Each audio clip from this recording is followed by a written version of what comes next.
ముఖ్యంగా దేవరుప్పల మండలంలో మంచి ప్రజలు ఉన్నారు ఈ దేవరుప్పల మండలంలో. కానీ ఇక్కడి నుంచే ఆరోపణలు కూడా చాలా చేస్తున్నారు. ఇస్తారందా అంటారు, ఒకలేమో మైనింగ్ అంటారు.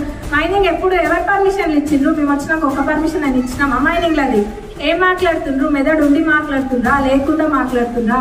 ఆ మాత్రం తెలివిలేదు అనుకుంటుండ్రా జనాలకి? మైనింగ్ లో పర్మిషన్లు మేము వచ్చినాక ఇచ్చినామా? మాట్లాడే ముందు అసలు ఒక పెద్ద మనిషి తరహా ఉన్నప్పుడు, వయసులో పెద్దవారు అయినప్పుడు అందరు కొద్ది గొప్ప మీరంటే అందరికి రెస్పెక్ట్ ఉంది. అనవసరంగా ఇట్లాంటివన్నీ చేసి ఇంకా ఉన్న ఇజ్జత్ కూడా ఓవర్చుకోకండి. మరి మన చెప్తుండ్రు కదా వార్నింగ్లు ఇచ్చి అంటే పార్టీలో జాయిన్ అవ్వమని చెప్తున్నామంట. ఎవరు ఒకళ్ళని మస్కరాంటి చూస్తా పార్టీలో జాయిన్ కావడానికి వార్నింగ్ ఇచ్చి రమ్మంటున్నాము. మీరు లేకపోతే ఇంకా దయాకర్రావు గారు ఏముంది ఇంకా మా దగ్గర అని భయపడుతున్నాము. మేము అంత కర్మ పట్టలే, ఇంకా దేవుడి దేవాలైతే అట్లాంటి కర్మ పట్టలే. ఇష్టంగా వచ్చి జాయిన్ అయ్యేటోళ్ళు అది స్వాగతిస్తున్నాం. అలా చెప్తున్నా, ఇష్టంగా వచ్చి జాయిన్ అయ్యేటోళ్ళని స్వాగతిస్తాం. వాళ్ళ లెక్క దౌర్జన్యాలు చెయ్యం మేము.